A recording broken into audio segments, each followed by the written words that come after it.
It's a lovely sound. Welcome to Katunkwit Chronicles here in the small town of Katunkwit, the island town. And today we have a special guest with us. It's always good when we have a guest, isn't it? It is. I know. You must get sick of looking at me and my bald head. I much prefer when we have a guest. And here he is, our special guest, none other than Sam Nowak, who is Sam Nowak's son. Sam Nowak is Sam's son? Almost. No, he isn't. Sam Nowak is Sam Nowak's father's son. That's what I meant to say, because Sam Nowak's father was here as our guest at one point. That's Sam Nowak. Thank you for correcting me. So early on in the broadcast. What episode is this? This is episode 27. No wonder we're all losing track. Yes, we are. We are. But welcome to Katunkwit, and you're a resident of Katunkwit, which is very exciting. When did you arrive in Katunkwit? So my earliest memories are living here in Katunkwit. I moved here, my family moved here when I was 5. So kindergarten, I got right into the elementary schools right away. So it was kind of perfect timing for me. My memories start in Katunkwit. Oh, cool. And do you recall your first moment arriving at your new home, and then you saw what on your front yard? I saw a lemonade stand, I will say. Okay, you could see the lemonade stand, yes. In his front yard? Well, it was actually in our front yard. That is true. His lovely daughters were selling lemonade on the side of the road for 50 cents, might I add, which is a fantastic deal for a glass of lemonade. Were you attracted to the lemonade at that point in your life, or were you attracted to the young ladies? I was more interested in meeting new people. I was, I think girls had definitely had cooties at that point in my life. So let's just say you weren't on the make at that moment. That's exactly right. Just that vibe. And your brother, Sven, how old was Sven? He was 2 years old, a measly 2. Oh, gosh. Still huggable at that point. I couldn't catch him after 3, though. Yeah. He was pretty quick. So you arrived, and, your parents overpaid for their house, which isn't the case any longer because, of course, houses prices have gone tripled or whatever. Did you enjoy studying here in this very building? Yeah, I mean... Katunkwit's elementary school. Katunkwit has, a very incredible elementary school. First of all, I had a lot of teachers that really, resonated with me, made a positive impact on me. But it's nice to be kind of so close to the ocean and close to nature. Like later in school, once we made it on to middle school, we had a whole study where the whole class walks down to the Grand Creek together, and nice. we get some outside time, learn a bit about the town we live in. We were just talking about that on the way in. We were talking about education and how it needed to be outside, and then we speculated that the new Palladium out there, what's it called? I just call it the outdoor classroom. The outdoor classroom. Just do people actually bring the classes out there, or do the teachers have lunch there? No, I have seen teachers lunching there, and I've seen some classes out there. We're hoping to get more people out there. Yeah, that's a really good thing to do, because there's a lot of people like me and Sam Nowak who suffer from indoor education. We didn't do too well with that. Yes. Grand Creek education, pretty good. Hiking, great. Mm-hmm. Not so much on the sitting in the classrooms in the straight lines. Yeah, whiteboards, not quite as exciting as the rocks down by the shore. You learned something, though, because I know you to be a rather brilliant young man. Who's the most famous person you've met while in Katunkwit? That's a great question. So I can't say... Is it James Allen? Ashlyn Kamark? Met in person? Absolutely. You're a local celebrity around here. The most famous person I've ever seen is Steve Carell, who was shooting Dan in Real Life. In your neighborhood. That's exactly right. At the end of the road here, yeah. right. Just yards away. I was pretty young at the time, so I wasn't really kind of in tune with how cool that was. But it definitely, yeah. Steve Carell. And Steve was here filming at a place called Riven Rock. Do you know why they call it Riven Rock? I do not, actually. I've heard Because the the name. rock was riven. True, but do you know what Riven is? Oh, you do, of course, but perhaps others in the audience don't know the word. It's a very unusual word. Interesting. Enlighten us, please. Riven means it's been split.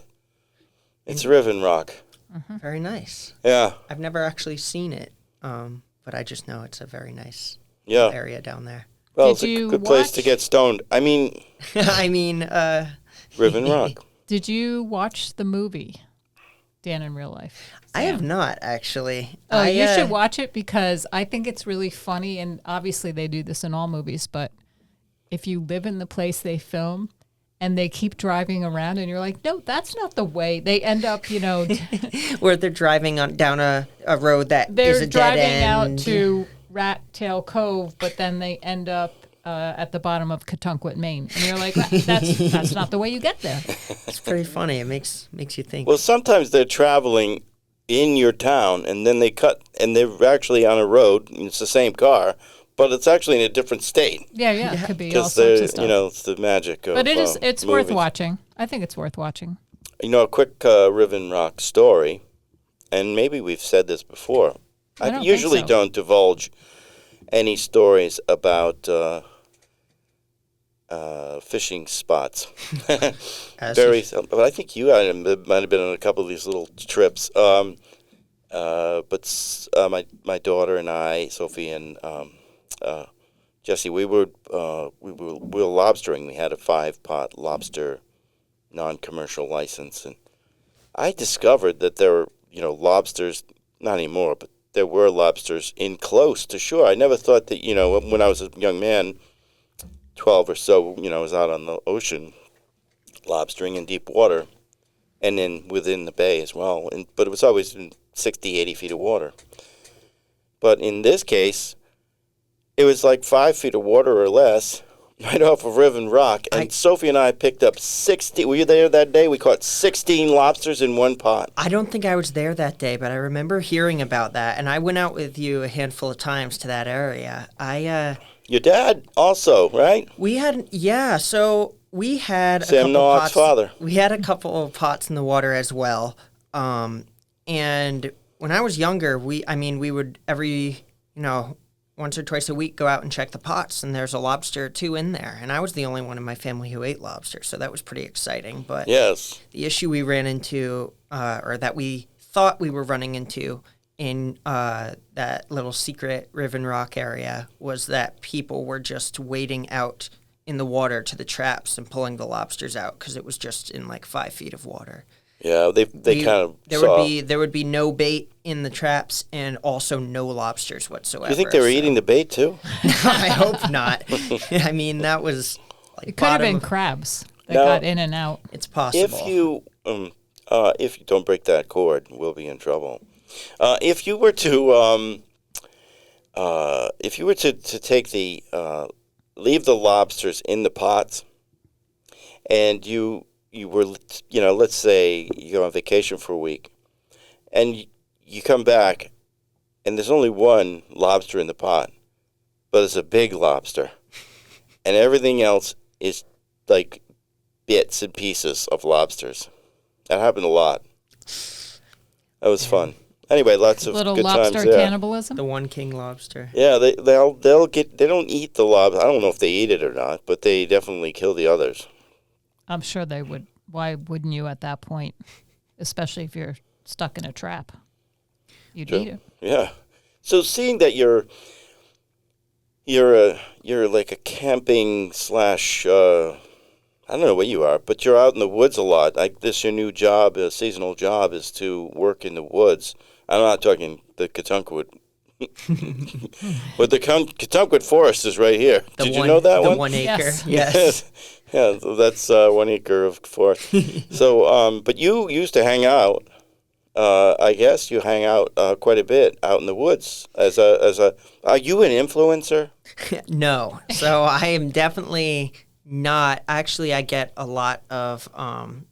I get a lot of crap from some of my friends and family for not, being active on social media and that kind of thing, especially when I'm out doing cool stuff. But I would have a GoPro on my head, behind my head. yeah, I feel You like could be making some serious jing. I mean that would be cool, right? Just live stream to whoever wants to watch me in the woods. But, You could actually. I think what you could do is you could actually finally answer the question: does the bear shit in the woods? That's exactly right. I mean, I don't even have to be watching too. I can put that camera in the woods. You could just have a wildlife a little camera. bear cam. Yeah, exactly.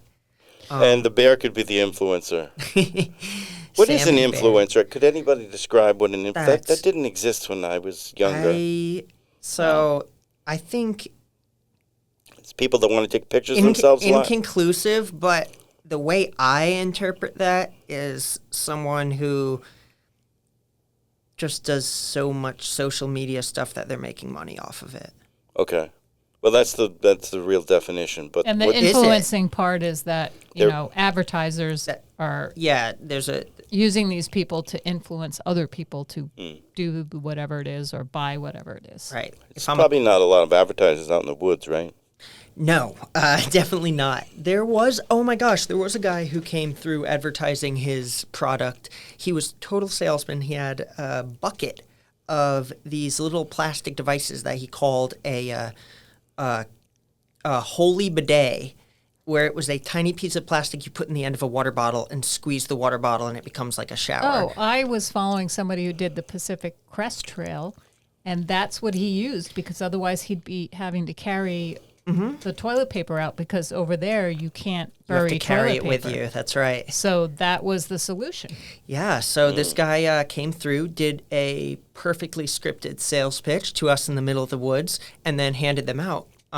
So now I have that, and I looked into it, and they're. Did you wash your hands after you touched it? I did. I was a little. They looked. they used? They looked clean. I didn't want to ask if they were used or not, because I didn't want to know if they were. So The thing about that is like gravity is an issue, right? So you have gravity. You got to get that bottle in a position that is. And it's got to be a bottle you can squeeze. Like you couldn't use my steel bottle correct. to do That was the this. main reason why I kind of was 'Cause you need a 50-50 plastic about bottle. it. Yeah. Although a lot of the Appalachian trail hikers do use smart water bottles just because they screw on to some of the popular filter brands. So a lot of the trail hikers do like those. But like you said, gravity is an issue. It's got to go somewhere. You got to get a nice angle so that it doesn't just fall back onto your water bottle, right? Yeah, it can be a real shitty situation. Yeah, absolutely. Could you talk more about that experience a little bit further? What was your role up there in the woods? Were you the greeter in the meter? Yeah, I was all of it. So I spent a couple months at this campsite. So I was working for the Appalachian Mountain Club, but I'm basically alone at this campsite. I would spend 10 days on in the woods and then 3 days, back in the valley, taking care of whatever laundry I need, stocking up on food, that kind of thing. But while I'm in the woods, it was a campsite at 5,000 feet. So, and it was a few thousand vertical feet to get up there, like 5 to 6 miles. So it was a decent hike in, but not. How many hours is that? In the beginning, it took me all day. But towards the end, I was hiking in 3-ish hours. The hike out was fun because I like the downhill, so I can just kind of let my body weight carry me and run down the hill. But once I'm up there in the woods, it's a lot of the everyday stuff is just site maintenance. So there's a composting toilet there, which has to be maintained. Make sure the So you're like cone toppling? cone toppling. That's exactly right. Oh, you know it all. You can't get anything by her, Ashland's been and done every goddamn thing there is. Okay, keep going. Yeah, but maintaining that compost, making sure it actually degrades and doesn't light on fire. But cleaning up around the campsite, What's the fire threat? Excuse me. I'm still thinking there's a lot of water in that pit. Yeah, so In that pit, there's definitely some water, but there is a liquid separator. So as much of that as we can kind of drains out of the... So it's a solid waste composting. What happens is to make the actual compost from the poop, you take... the ratio isn't exact, but it's 3 parts plant material. We use tree bark and 1 part poop. So we mix that all together in a big separate bin. And that is where it overwinters and becomes sterile after a few heat cycles. So the heat is self-generating. So it's kind of rough on the trees, though. I'm just going back to the bark.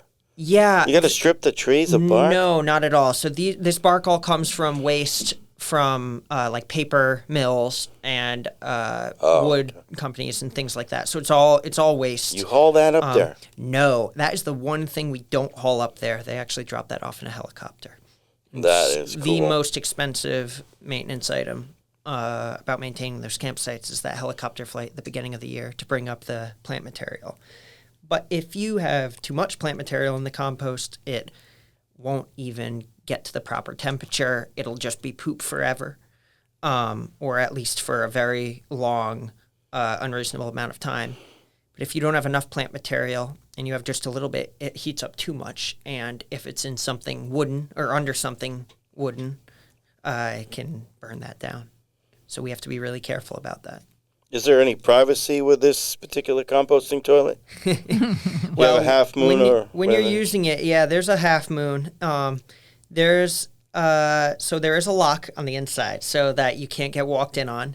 However, it's still, basically outside. You can feel the breeze on your butt when you're in there. Yeah. Definitely. Good to know. Breeze on the butt. How busy is that campsite? So as far as all of the campsites go, it's one of the higher use campsites because it is right on the Appalachian Trail and kind of in a spot in between 2 other campsites that a lot of people get stuck for the night. But there are other campsites that have a lot of really, really high traffic. So the most I had in one night at the campsite was 65 people, I believe, wow. Which is a lot. But Are they partying like it's 1999? Most of them are sleeping like they're 3 years old and they've been doing activities all day. You can hear the snoring, right? Yeah. A lot of people that get up there say like, hey, can we whatever. And then by the time it's dark, everyone's asleep. No one's worried about. People ask about, is there a noise? Like, is it okay if we're like talking this late? I'm like, that's fine. Everyone's going to be so asleep. It's not going to matter. Do you have a situation where you typically have to like step in and knock people out? That would have been more entertaining for sure, but no. Sadly, everyone was really well behaved and respectful. So I know you to be reserved with that kind of thing, but No, you of can course. knock a few people out. And you had to. No, I never met anyone really that was disrespectful. Everyone was just happy to be there, happy to have someone to talk to in the woods. So Don't get a lot of fresh fruit up there. not at all. There was one person that brought up some apples. They were just carrying apples. So they gave away those to the caretakers at tent sites. And some of the other caretakers that were on a trail run brought me up a beer one day. So that was really nice. Wow. You start to really appreciate the small things. That's exactly right. When I ran out of salt 4 days ago, and What's that? Wait a minute. You ran an assault? Yeah. Oh yeah. So that was something that happened. I just didn't plan accordingly, and I ran out of salt in the woods. Oh, I thought you said you ran an assault the other day. Oh. And I thought there was something that we missed in that part of the discussion. I feel like that could happen because I remember in the huts that sometimes they would assault other huts. I have heard rumors about assault. Were there assaults that took place? No, there were no assaults that took place. There were not at my tent site, but just some angry people about various things that they really shouldn't be angry about, which happens a lot when people are out of their comfort zone. very easily irritated. But Yeah, that would be Eva. Eva doesn't like this kind of situation. If her sleep is disrupted in any way, shape, or form, not working out. But for the most part, everyone is really respectful out there. So, and I mean, there's a certain aspect of entitlement that I think goes away when you put the campsite 5 miles into the woods and 3,000 vertical feet upwards, right? Yeah. A lot of... That eliminates all of that right. privilege. A lot of the people that are doing that are not going to be angry about doing that. So they're just happy to be there, and it's really nice. And No, you didn't want to sign up for one of the winter huts? I did. However, so the winter, it's a lot more intense in the winter. And I did talk to my boss about this a little bit, but for the most part in the winter, they put really seasoned mountain rescue personnel out there as the caretakers. So, are you still on probation? yeah, exactly. Don't tell anyone. But no, but so there are only a few campsites that have a caretaker there. All the sites are open, so people can go camp there, stay there the whole year round. If there's 8 feet of snow, people can trudge in there and stay in the shelter. But there isn't always a caretaker there. There are only a few popular ones that do have an employee there, and right now, that's basically the ones at the top of Mount Washington. And the quote-unquote caretakers that are there right now are really just experienced ski patrol or mountain rescue, which is not me. They are cold. Yeah. They are very cold up there. It's extremely cold, I'm sure. Right, and they're not allowed to make a fire. That's not allowed. It's all in the national forest. It's all in the forest protection area. So no fires allowed. You just got to sit there with your body heat. Well, there's, oh, my goodness, fire right now. It's a tough subject. Yes, it is. There's suffering in California right now. There are other places that are suffering. But we do have breaking news is that Gaza, there seems to be some sort of ceasefire announcement that may be made or has been made since we've come on the air. So wow. That's exciting. Those people have suffered, and people in that part of the world are suffering. So, boy, it's a tough one. Mountain biking. Are you actually Ashlyn's son? Are you Ashlyn's son? Because Sam, you do all Sam the and same I have a shit. bad mountain biking. Well. Well, that's the story that we've already told. But I want to get it from your perspective because I've only heard it from Ashlyn's perspective. Well, and she's a little bit of a hard ass, don't you think? No, I would never say that with her here. Yeah, but he did say it before we got in here. She's very intense and has a lot of passion about doing things. So I, as a relatively new, and by relatively I mean entirely inexperienced mountain biker, decided out of nowhere that I wanted to go on a weekend getaway. By that I mean 30-minute drive from here to go mountain biking in Arcadia National Park, yes, I'm sorry. And State Park, National Park? Yeah, it's I don't know why. Arcadia is a management area. Well, is it Arcadia or Acadia? It's Arcadia. In Rhode Island. Yeah. Acadia is in Maine. Good. These are the kinds of things you'll learn on the Katunkwit Chronicles. Okay, keep chronicling.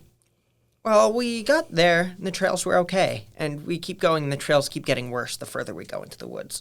And there's a lot of mud, a lot of balancing on balance beams and falling into the puddles.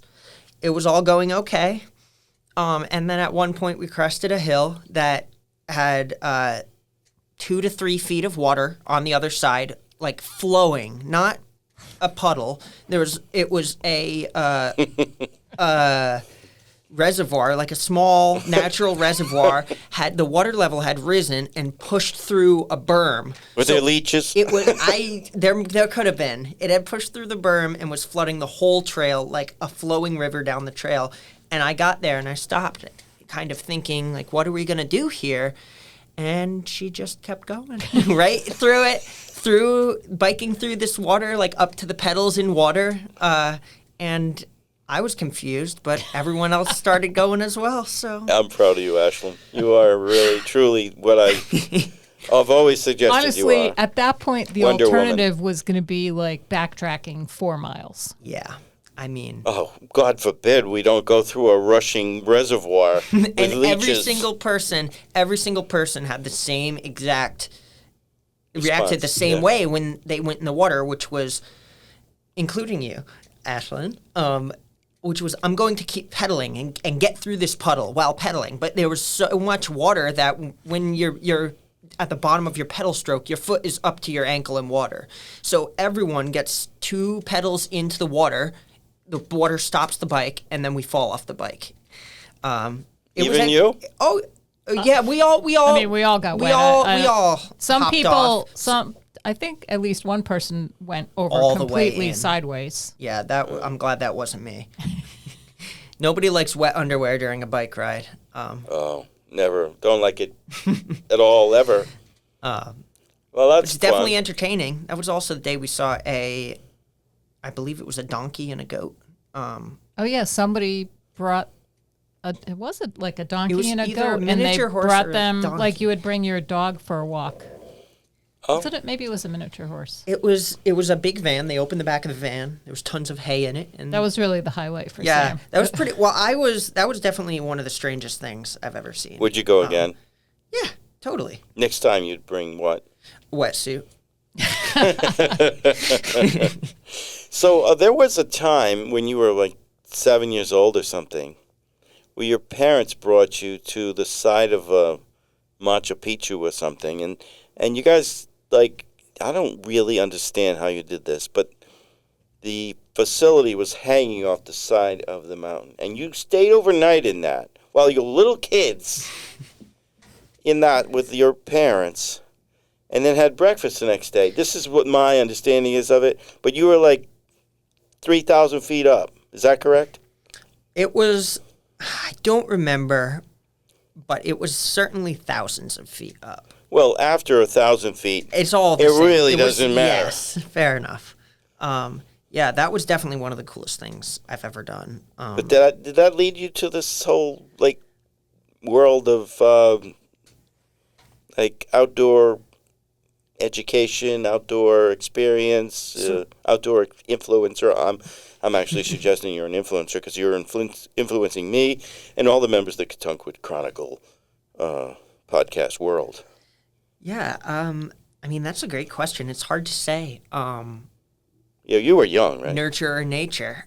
So would I be where I? Yeah, exactly. Would I be where I am if I had a different upbringing? And I guess the answer is I'm not sure, but I can say that I, even before that, have been the kind of guy who likes to be outside and likes the fresh air better, wants to keep my blood moving. So Yeah. I would also say he's the kind of guy who does everything like at 150%. Okay, that's good. Having skied with him, That's the next question about skiing. Yes. yeah, I didn't get an answer earlier prior to recording. How many ski days do you have this year? not nearly enough. I believe it's less than 10. And It's more than me. every single one of them has been at Yaga, though. So Yeah. Oh, so those are all 0.5. together, exactly. Altogether, you can count that as one, I would say. Oh, no offense to Yagu. no offense to Yagu. The Quick Chronicles will actually see if we can get them out as sponsors.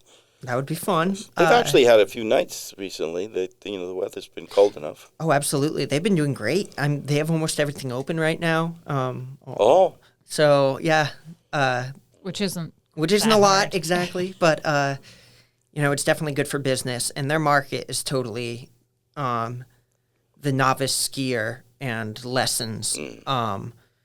So apart from all the people like me with season passes or going there, with well, a ski Sam patroller. Nowak's father Exactly. is, Yep. what does he do? He's a ski patroller. He picks up the bones, He right? picks up the bones and puts them back in the bodies. And he does that and gets all this free time for you guys, right? That's exactly right. So he's done that as long as I've been alive, and I know, isn't that wonderful? He's a pretty dynamic person. Another person that does far more than I do every week. I mean, I goodness, can't keep up with that dude. he does everything. I can't even keep track of which thing he has which day. He got should so have a many GoPro things. on his head. He really should. I think that would be more entertaining than Guy in the Woods. We could learn a little about. And so you did ski out west as well, not just at Yagug. I did. I spent a season in Jackson Hole, Wyoming, which was really nice. Is there truly a hole there?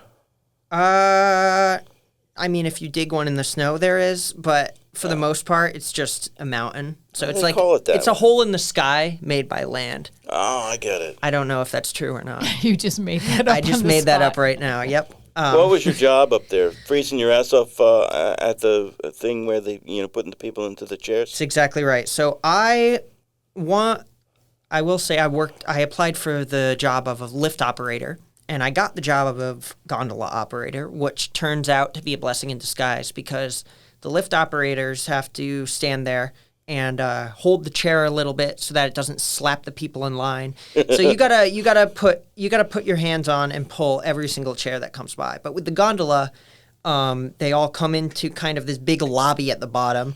It takes them like 2 full minutes to roll around slowly through this booth, and all the while people are getting inside of it. And my only job is to stand there, make sure the skis go in properly, and that nothing's gonna fall out halfway up. And to obviously keep an eye on. So a lot of attention to detail. Were there ever moments where you might have been distracted by, well, I can only guess a few distractions might have come by there. Here's a great distraction. Nice Bill Nye, suit. the Science Guy, came through the line. Did you recognize him? Absolutely. There was one. One of my coworkers who was not on that day, so he was just skiing. He came through the line and he said, "Hey, Bill Nye the Science Guy is back there in a yellow jacket." And so I was like, okay. He goes through, and I'm like, "There's no way that's actually." Oh, yep, that's definitely him. There's no question about it. That's definitely him. So that was pretty cool.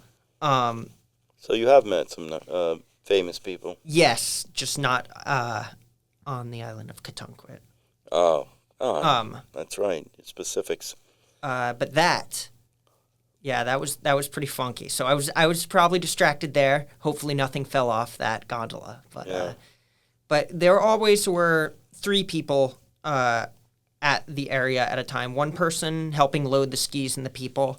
One person pointing people, like helping guide people, like making sure not too many people go in one cabin, making sure it's all filled up properly so the line keeps moving. And then the last person, sole job is to sit behind the control panel and pay attention and make sure everything's happening safely. How old are you?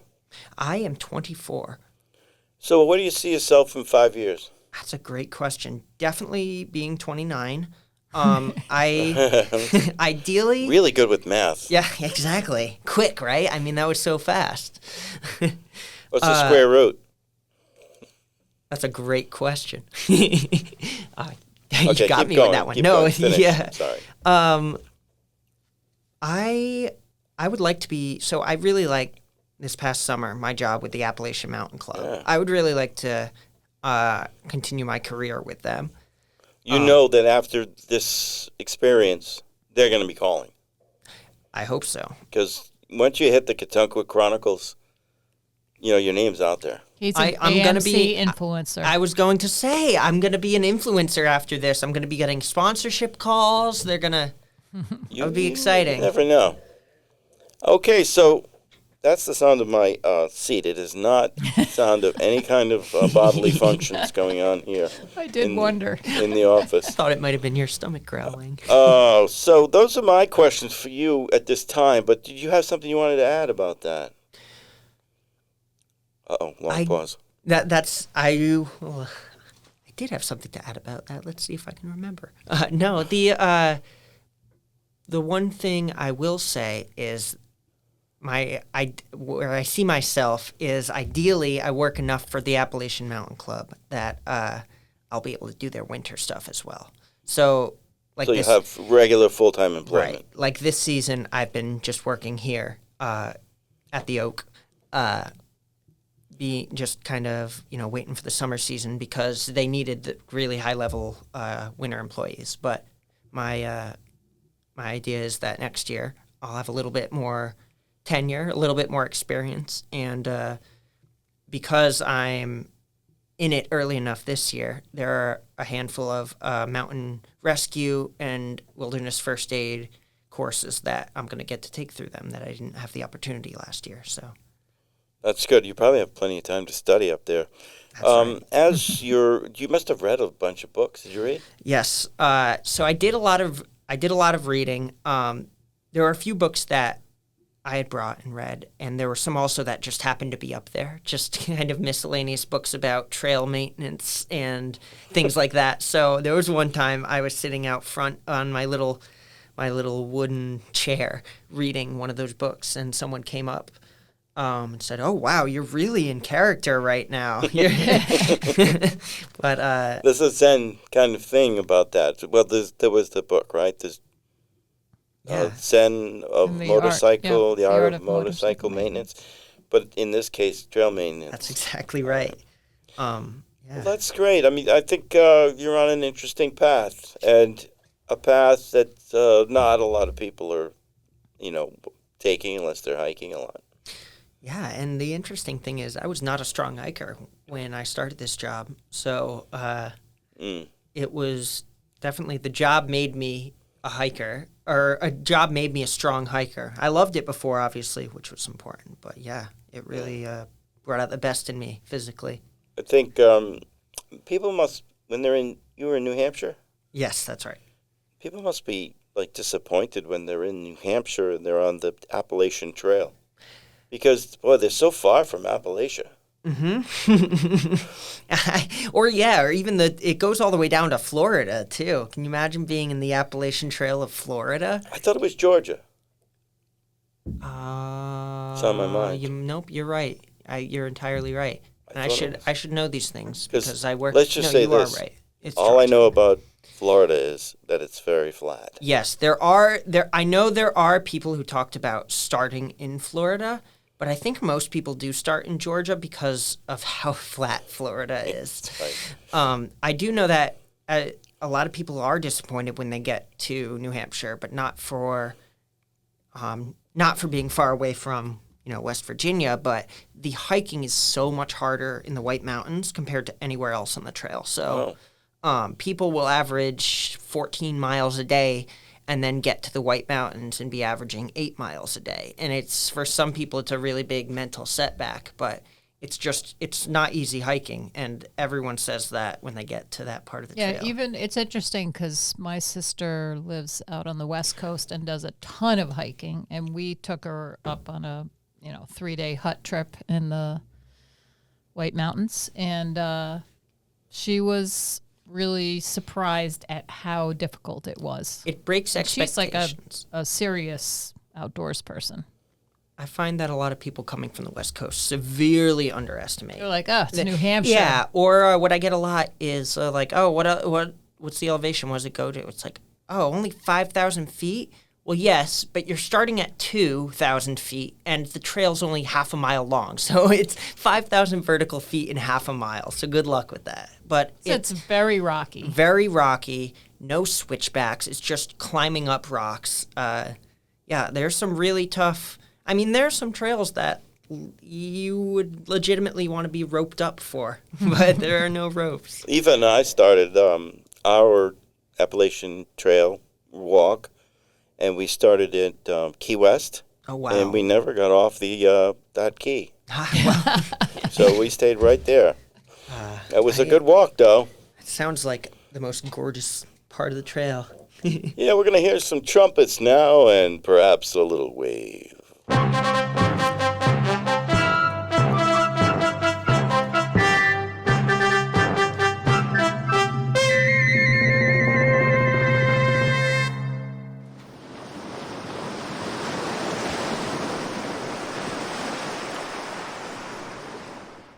Now it's time to promote our sponsors, those wonderful groups of people in businesses and community affairs that keep us going here at the Katunkwit Chronicles. The water department reminds you that we're still in water drought situation, so conservation of water remains in place. Also, no outdoor fires. Shower at the club off island. And that's what I do. Pickleball. You shower at the pickleball club? Do, yeah. Well, it's not a club. It's a recreation center. I don't pay for clubs. You know, I went to the club the other day, the new one over in Middletown. Oh, where the movie theater was. Yes. And you have to sign up, and you can't pay in cash. What? No cash accepted. And I know why. Because now they have your bank card. And they said, oh, we'll keep that on file for the next time. And I said, no, take it off file. I don't want to do that. And I just felt like I was being manipulated. Yeah. And I didn't like that. And But what did you the think of the pickleball club? was great. I mean, the quality was good. The court was amazing. Facility good. You know, they don't have the locker rooms and the other things yet, but it's all coming. You can hear they're banging away in the back room. Awesome. Oh, so our second sponsor, the Winterfest Beer Brewing, right up your alley, Ashland. Mm-hmm. The Winterfest Beer Brewing Katunkwit Contest is upcoming on January 25th and 26th. So if your team is out of the football playoffs, come on down to Ferry Square for a beer blast both Saturday and Sunday afternoons. Dance to the folk music provided by Stillwell and Connolly. Learn to clog in Town Square and purchase items from our local craftspersons. It starts Saturday at 11 a.m. with the ceremonial airing of grievances and runs to midnight. Contest winners will be determined by your votes and that of locally renowned beer drinker Damon Forethought. This is a Katunkwit resident-only event. Notice that. Katunkwit resident only. How are they gonna? Very exclusive. I know. How are they gonna work that out? To There's, show you. there's Do you an have your- ID check at the door. Yeah. Your Tunkwit license. I like that though, don't you? I think that's interesting, certainly. Well, I don't know if I do. I think it's I think actually you're going to have elitist. like 3 beer brewers there. Yeah. Well, there are several, right, in town? Katunkwit is not a very large town. Not very many. I mean, think, I think by- you want to open it up. Yeah. I think there'd be It could be. There are a lot of enthusiastic beer drinkers. drinkers. There's Yes. a lot of drinkers. I'm not sure how many brewers there are. Okay, a little adjustment. Sorry about that. Katunkwit Cafe offers live free concerts 3 nights per week and jazz on Sunday afternoon, trivia nights on Tuesday, and pop-up poetry each and every night as the spirit requires. No nudity. Interesting. Yeah, it's always interesting with no nudity. I don't know. I think there should be nudity. Sometimes it should be allowed. Maybe not always, but Maybe just 1 or 2 like yeah, little then again, body parts. This is the first advertiser that's mentioned no nudity, so that I think that means it is an option at the. Or an issue. Oh, interesting. Or maybe it's been a huge issue.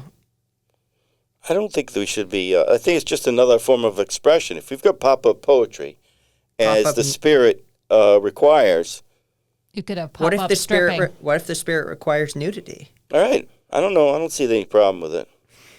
It's all supported by drinking, right? Support the 8th grade boys and girls basketball teams as they take on North Kingstown's Whitford Middle School on Tuesday, January 21st in the afternoon at 3:30 p.m.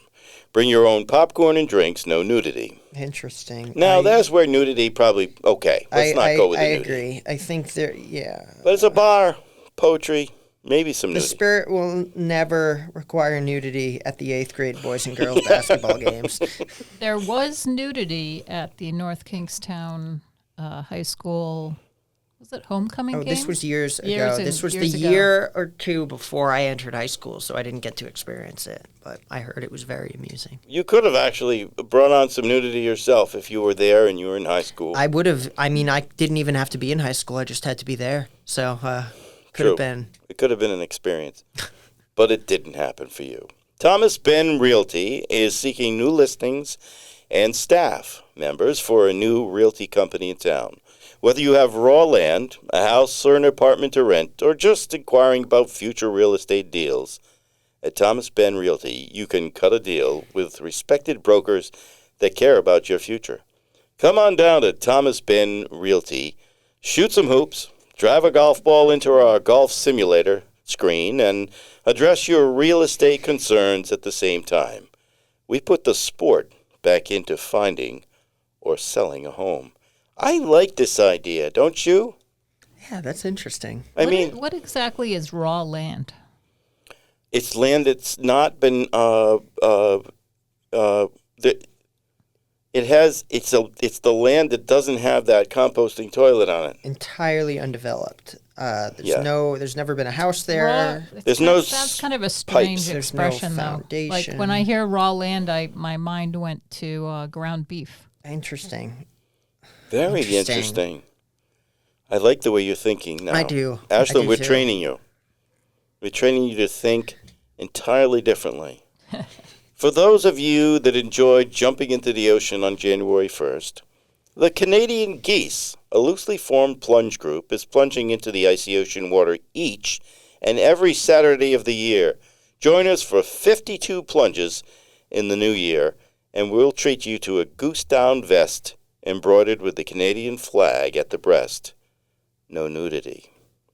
No nudity at the plunge? That seems... I think certain times of the year, in the middle of the winter, think midsummer, I don't think you can plunge nude, but...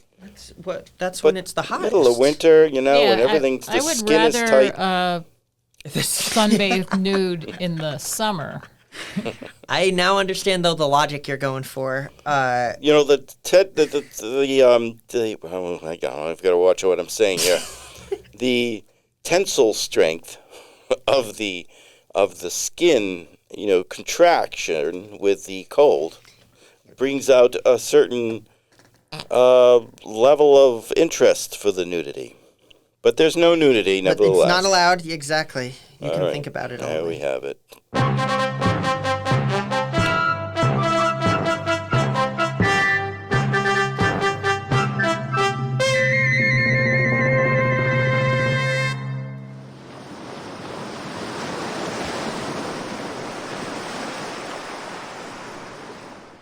To say that this particular guest, Ashland, has been extremely comfortable in his role as a guest. Yeah.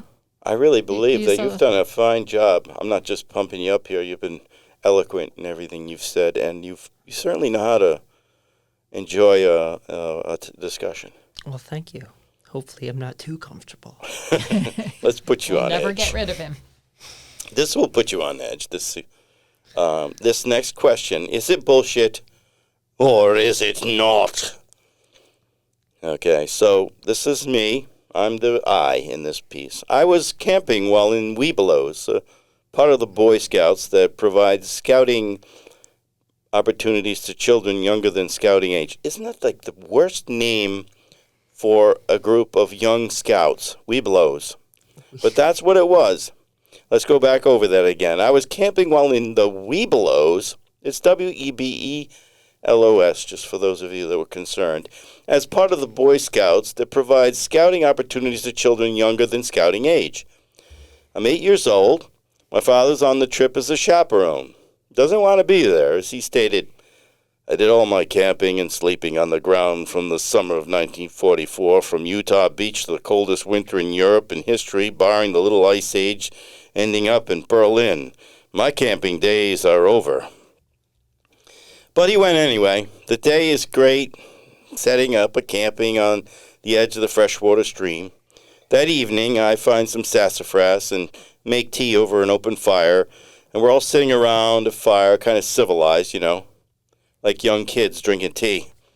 The flicker of the campfire lights cast shadowy images across the nearby tree line. My dad tells a scary World War II story that's a little too real for my fellow Webelos, and when he finished, he says, "It's time for bed." We douse the fire in the official Boy Scout manner with water, but because we are located right near a stream, and we even throw sand on the fire to stop the steam. Dad's to be sleeping on a blow-up bed that night, so he brought all us kids Wait a minute. Dad's to be sleeping on a blow-up bed that he brought. And all those kids are sleeping on sleeping bags, but on a slant atop the beach sand. It's sort of comfortable, but some of the kids have a hard time sleeping. Dad snores right away. A storm begins, and I awaken to the sounds of thunder. No one else is awake. It sounds like something bad is happening to the north of us. I lie awake, worried about the storm. I heard it first, and then peeked out the tent flap to see a torrent of raging water flowing at us. I awakened, and everyone in the tent, including my dad, but it was too late. The tent, with us inside it, and the blow-up bed were swept away with the torrent of water.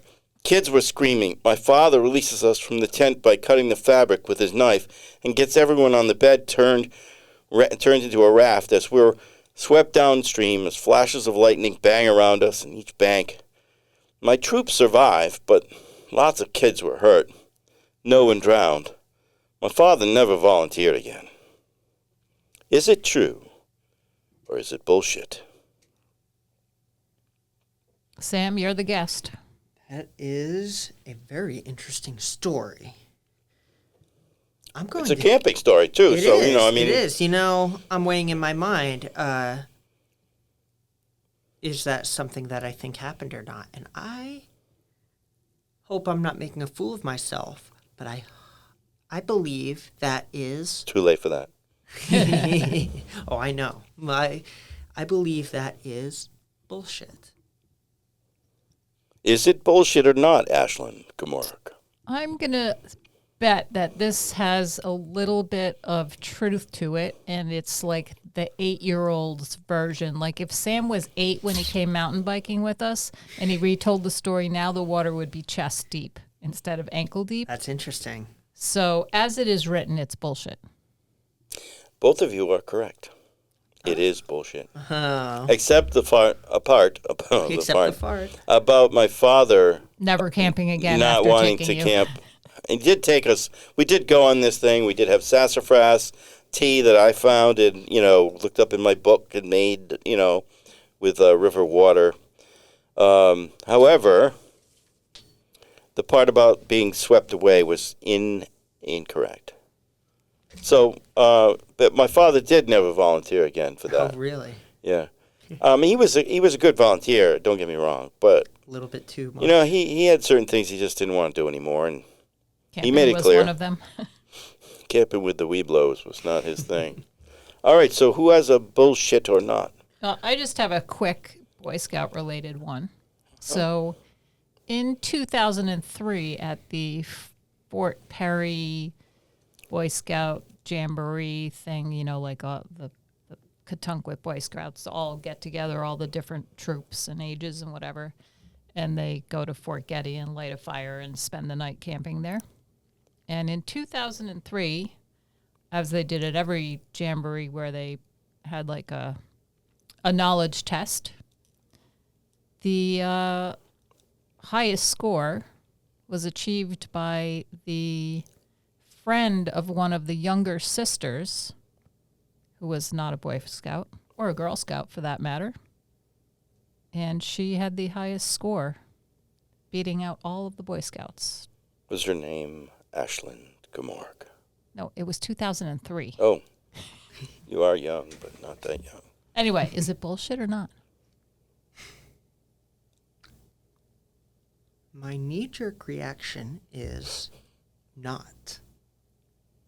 You're suggesting that's bullshit.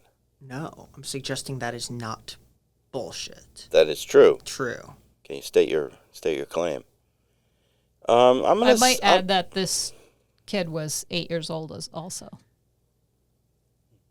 I'm going to suggest that is that's a true story, and that this young woman, a very young woman, not a woman at all, a child, had some skills.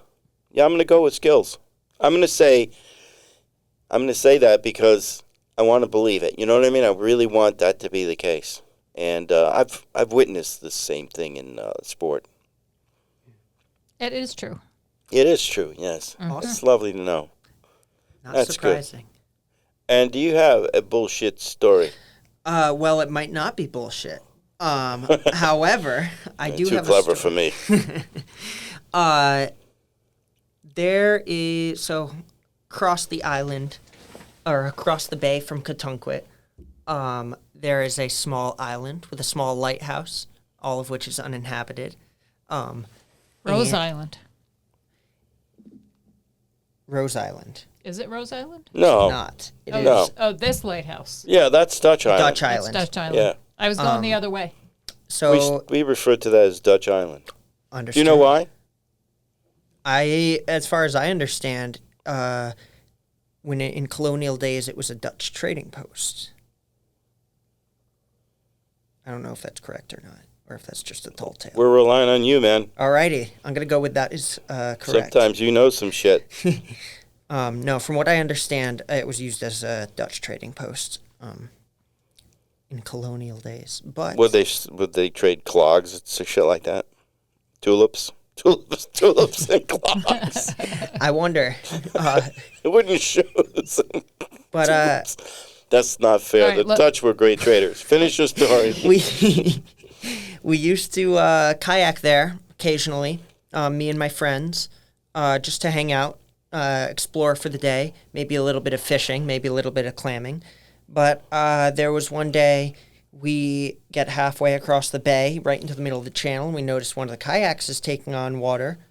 So as instead of bailing, because it was just slowly filling with water, the guy in the kayak hopped into another kayak while one sank to the bottom. Bullshit or not shit? Bullshit. Bullshit. You would both be correct. All of that did happen, except It didn't the sink to kayak the did bottom. not sink to the bottom. We tied it to the back of the other one and really painstakingly dragged it to shore. So it did never fully submerge. There you have it.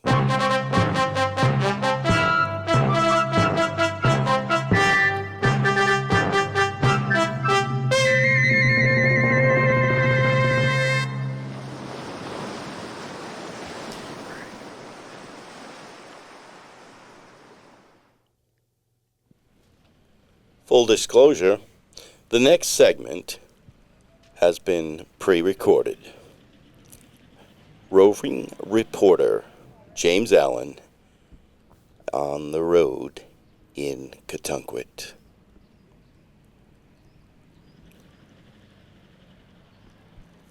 I'm James Allen here in the island town of Katunquit on Katunquit Main Street, interviewing Katunquitonians in our fine town.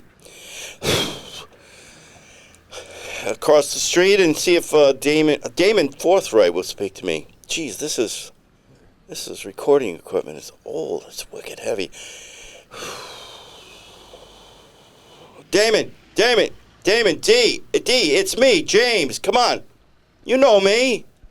We were in the chorus together. You came to Brenda at my wedding, uninvited. I remember you eating all the shrimp. At least shrimp. That's possible.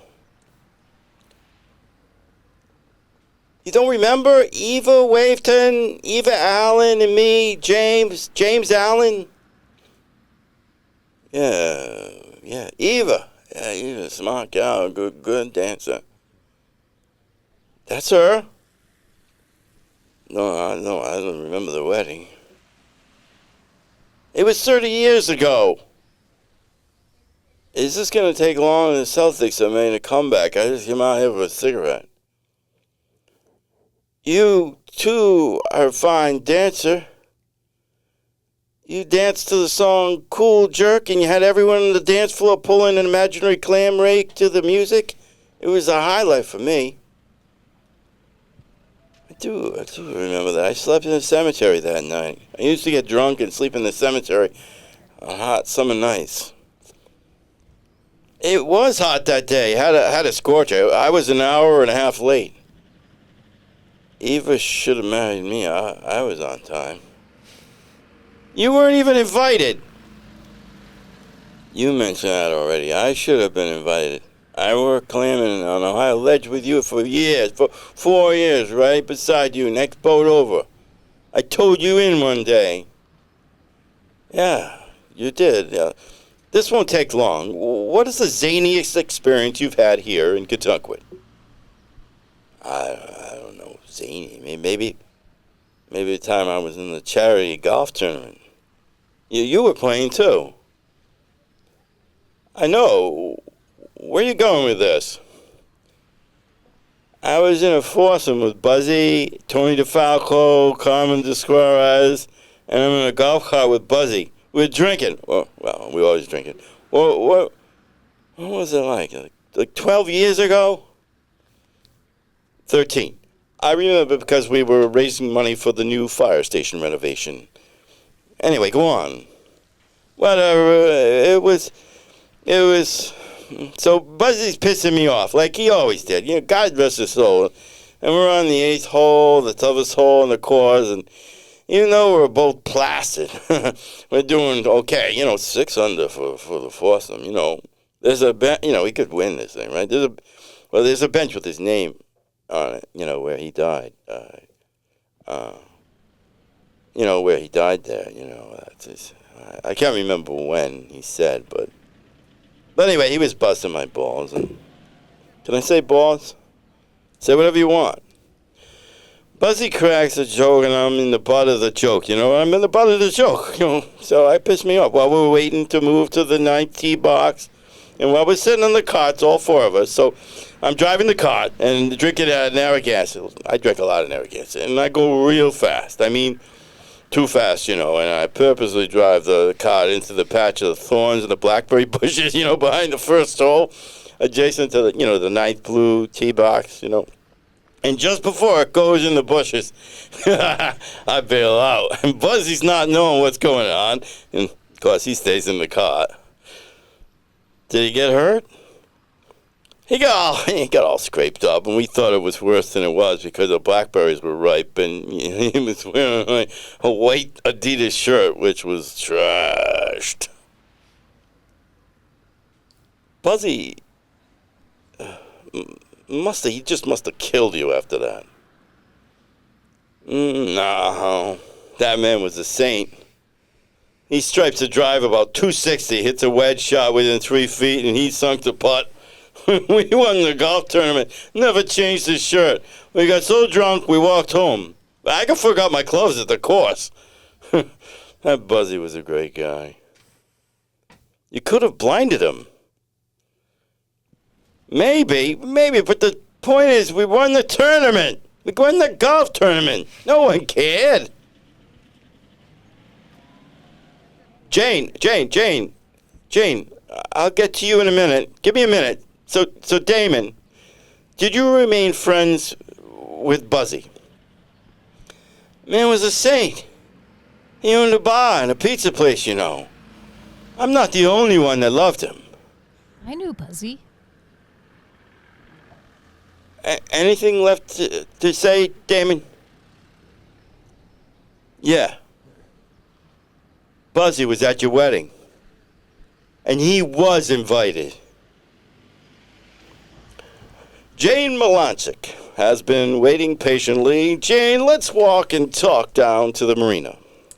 Okay, but I was headed into the Kentucky Cafe for trivia night.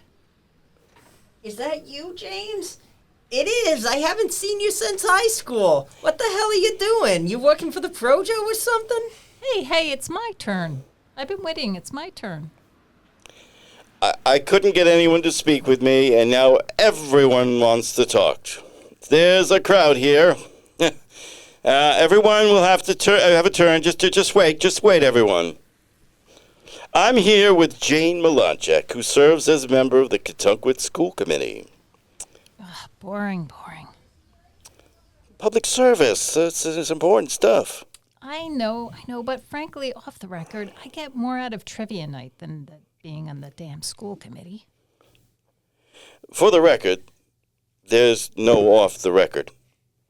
Do you think I care? I mean, I do care about the kids, but the enrollment is so far down. People are educating their kids at home and sending them to private schools. So, Jane, what was the craziest night you've had while living here in Kentucky? I think I asked the same question of the other fella. I really shouldn't say, but it is coincidental. Should I, Melanie?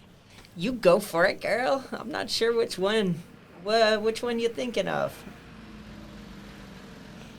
Melanie, come in closer to the mic so the audience can hear you. I have to adjust the pickup. Just a second, okay? Jane, give it to us. Is Damon inside yet? Yes. Okay. Well, it was a racing night, and I was in charge of the snacks for after the race aboard Julie and Andrew's boat. I suck at sailing, but they let me on board because I always bring good snacks. Anyway, we got off the boat at the yacht club and walk into town for some dinner. And I'm just sitting at the end of the couch at that place that shut down over there. What's it called? Book a Table. It was like 3 restaurants ago. So in walks Damon. Damon Forthright, the guy that just recording with us. It was a long time ago. Yeah, he looked better back then. It was summer. He had a nice tan, full head of hair, and he had some pipes for arms. Of course, he's a fisherman. Go on. Jane, you weren't too bad back then. You were cute. She's still cute. Let her tell the story, for God's sake. Thanks, James. So Damon joins me for a glass of wine. He was dressed in nice clothes, not like now. It was a long time ago. He took better care of himself back then. We weren't even finished with our wine. And he says, "Want to go do something crazy?" And I'm like 30 and single, and this town is Deadsville, as you know. So I throw $20 at the waiter, and I follow him right out of Book at the Table. You gotta tell them everything, Jane. Okay. I'm wearing a chiffon dress, pleated, really nice with a sweater, even though it's summer and the two of us are walking and talking. Not about much. It's not much of a conversationalist. Stuff about quahogging on the bay, and it was a long time ago. We were walking up Howland Avenue, the wide one, right in the middle of the street, and cars are coming by, and Damon doesn't give a shit, stays right in the middle of the street, makes them go around. He even said, that's why they made the road so wide. And we walked all the way up to Howland Avenue, and before long, we're standing in front of the 2 water towers. I think I know where this is going. Damon pulls out a pair of pliers from his back pocket, and it's dark. Not wicked dark, but like dark enough. He cuts a hole in the fence, and we find our way in the back, the first tower on the north side. There's a ladder back there, but it's in secure mode, bolted in place up above our heads with a latch below the ground level. Damon pulls out a wrench. Who knows why he has all this stuff in his pockets, and it obviously wasn't the first time. He unbolts the security thing, and the ladder comes down hard and fast. It was noisy, too. I thought we were going to be arrested. It's probably a federal offense risking the public's water supply. Should I be telling this story? You're too far into it to stop now, Jane. So Damon, show off, demonstrates how to climb a ladder. Like I'm 30 years old and I don't know how to climb a ladder? Then it's my turn. This was 30 years ago, but I think I might have been the first to wear thong-style underwear. So my hoo-ha is barely covered. Oh, no. People do worse things all summer at Kentucky Cove Beach, right? Yeah, that's it. Damon's getting a real show, though, and he's being very respectful, but every once in a while, he takes a peek. I'll admit it. I was kind of turned on. The thing is, it's pretty high up there, and there's a worker's platform almost at the top. It's metal grates, but they had wooden planks up there, too. Must have been painting or something. I'm waiting for Damon, who scampers up to join me. It's almost cold up there. We're wicked high up. We can see the lights of Quonset and even Providence in the north. To the south, we can see the Cove Beach and all the way down to Rat Tail Hollow.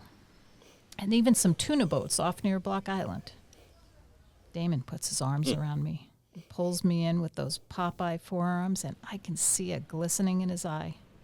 And he reaches around my waist with both arms from behind and just warmed me.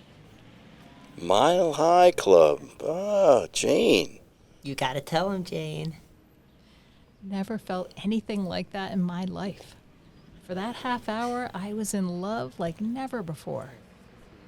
Some people only get love in short doses, and that's me. Damon, too. Did you date Damon after that? We did for a couple of weeks. Even tried breaking into the water tower again.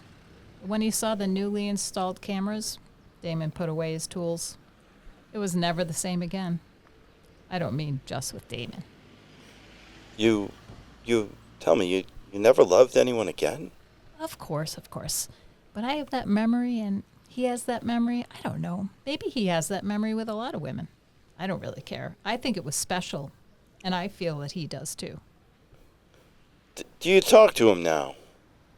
Trivia nights sometimes. He'll buy me a beer or vice versa, but it's small talk. Do you have anything else you'd like to say to the Katunkwit listeners? You've been so revealing and so forthright. It's live. It's Saturday night. I always wanted to do that. Oh, well, thank you for sharing your story on Katunkwit Chronicles. Honestly, there's not much left in life. In government, I hope that I'm starting a trend. This is James Allen signing off from the streets of Katunkwit, exclusively for Katunkwit Chronicles.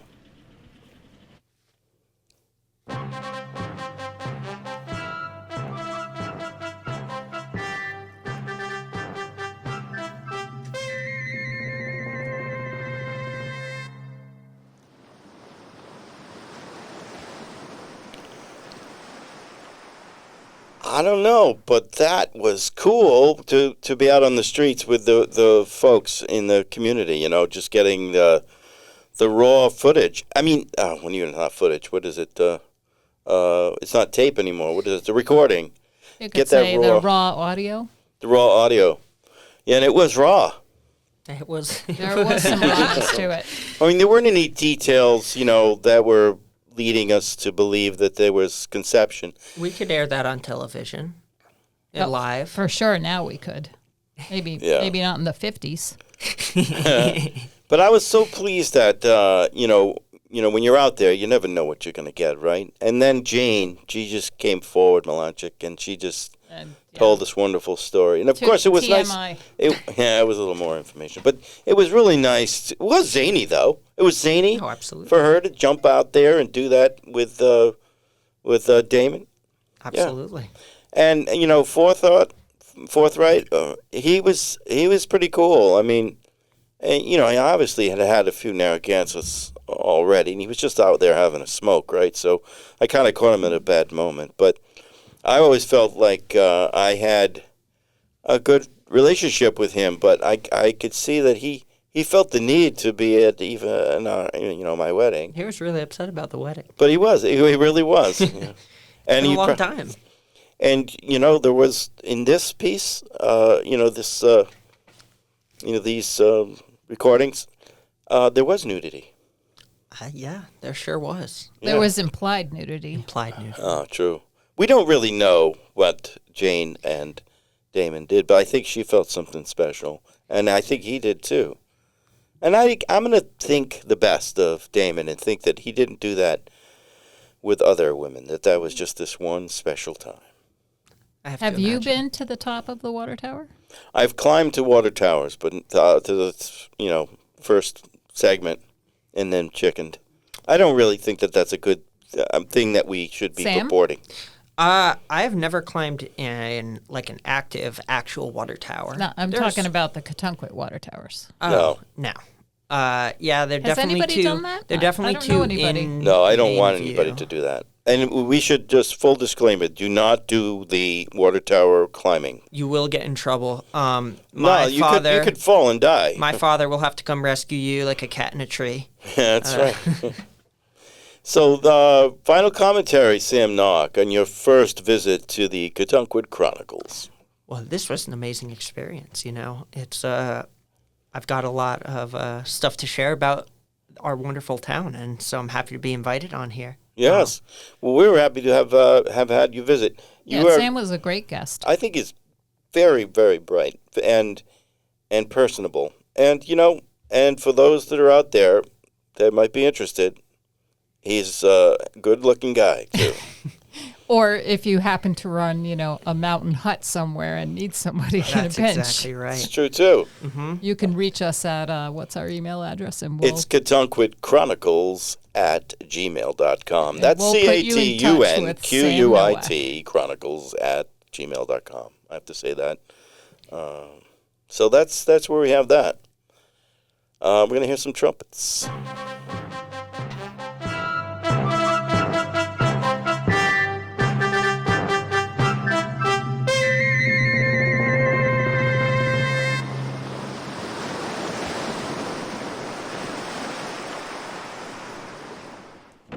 Thanks for joining us, Sam. Thanks for joining us, Sam. But be careful when you close. Don't close the door on me. Oh, my hand again. Oh, it hurts so much. Just kidding. See you later. Thank you.